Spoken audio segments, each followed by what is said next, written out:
बीमारी तो पहले कितनी सारी आती हैं भाई, ये तो पाकिस्तान है, यहाँ पाकिस्तानियों को कुछ नहीं होता। कोरोना ने कुछ नहीं करा, कोरोना सब हो आके गुजर गया, पूरी दुनिया में तबाही मचा दी। पाकिस्तानी ने आज भी मास्क नहीं पहना, वो कहता भाई ये क्या होता है।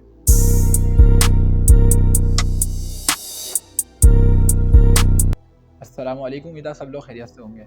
नाज़रीन, जैसा कि आपको पता है कि सिंध में जानवरों में लंपी नाम की बीमारी आई हुई है। तो ये बीमारी जो है 3-4 महीने पहले से आई हुई है, लेकिन लोगों को इसके बारे में अभी मालूम हुआ है। और इस बीमारी के बारे में लोग कह रहे हैं कि इसके खाने वाले को भी नुकसान हो जाएगा जो इसका गोश्त वगैरह खाएगा। और इसके अलावा भैंसों वगैरह, गाय वगैरह का दूध बेचा जाता है, तो कह रहे हैं इसके अंदर भी इसके असरात आ सकते हैं। तो आज की वीडियो बनाने का मेरा मकसद जो है वो ये है कि क्या हमें इसका अब गाय का गोश्त हमें खाना चाहिए या नहीं खाना चाहिए, गाय का दूध इस्तेमाल करना चाहिए नहीं करना चाहिए। तो आज की वीडियो में आपको इसके बारे में बताता हूँ। नाज़रीन, जैसे ही लोगों को पता चला इस बीमारी के बारे में, तो अक्सरियत ने गाय के गोश्त का बाइकआउट कर दिया। गाय के गोश्त का जो बाइकआउट हुआ ना, उससे एक नुकसान ये हो गया कि चिकन बहुत महंगा हो गया। पहले ही अगर हम मुर्गी के गोश्त की बात करें तो पहले ही वो बहुत महंगा था, लेकिन क्योंकि अब जो गाय का गोश्त इस्तेमाल कर रहे थे वो भी चिकन इस्तेमाल कर रहे हैं। अच्छा, इससे नुकसान क्या हुआ कि मुर्गी का गोश्त 520 मतलब 500 से भी ऊपर क्रॉस कर चुका है। मैं अगर अभी बताऊँ, आज 6 तारीख है, आज अगर मैं आपको आज का बताऊँ ना, तो अभी मैं देख कर आया हूँ मुर्गी का गोश्त 520 रुपये किलो मिल रहा है। तो हुआ क्यों है ये? क्योंकि जो गाय का गोश्त खाने वाले थे वो भी उस तरफ ही आ गए, अब वो मुर्गी का गोश्त ऊपर बढ़ गया। अब चलिए अब बात करते हैं बीमारी के हवाले से कि भाई पहली बात तो ये, चलो बीमारी हमने मान ली, बीमारी है ये।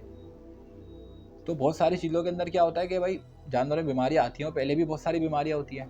तो एक बाकायदा एक मेला वगैरह के अंदर जो डॉक्टर बैठे हुए होते हैं, वो डॉक्टर, अगर आपने देखा होगा, अगर गाय वगैरह की दुकान पे आप लोग गए हो गोश्त लेने के लिए, तो उनके गाय के गोश्त पे मोड़ लगी होती है कि भाई ये हर बीमारी से सही है, खाने के लायक है ये, तो उस पर मोड़ लगाई हुई होती है।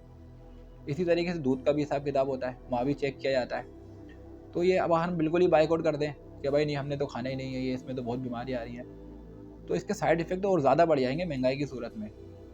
तो भाई वहाँ पर जो डॉक्टर बैठे हुए हैं, इसमें तो वैसे भी पहले भी बहुत सारी बीमारियाँ होती हैं, तो वो भी तो चेक करके बेचते हैं ना वो लोग। तो ये भी वो डॉक्टर वगैरह चेक कर रहे हैं, उसके बाद वो लोग जो बेच रहे हैं। अच्छा, एक बात और काबिल गौर ये भी है कि क्योंकि वो जो बीमारी है ना, वो उसके खाल के अंदर गोश्त में भी नज़र आ रही है। वो ऐसा नहीं कि सिर्फ बाहर से खाल उतार दो नज़र नहीं आ रहा।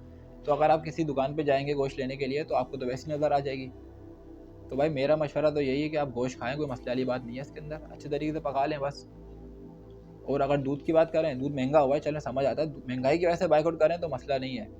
अगर वैसे बात कर रहे हैं बीमारी की वजह से, तो बीमारी तो पहले कितनी सारी आती हैं भाई, ये तो पाकिस्तान है, यहाँ पाकिस्तानियों को कुछ नहीं होता। कोरोना ने कुछ नहीं करा, कोरोना सब हो आके गुजर गया, पूरी दुनिया में तबाही मचा दी।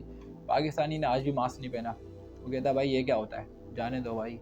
और बाद मैंने एक वीडियो भी बनाई थी, कोरोना को सीरियस क्यों नहीं ले रहे, तो अगर आप देखेंगे तो आपको पता चल जाएगा कि हम वैसी इतनी गंदगी वाली चीज़ें खाते हैं, तो हमारा वो जरासीम वैसे बड़े मजबूत हुए हैं, तो हमें कोई नुकसान नहीं होगा भाई, खाओ पियो ऐश करो।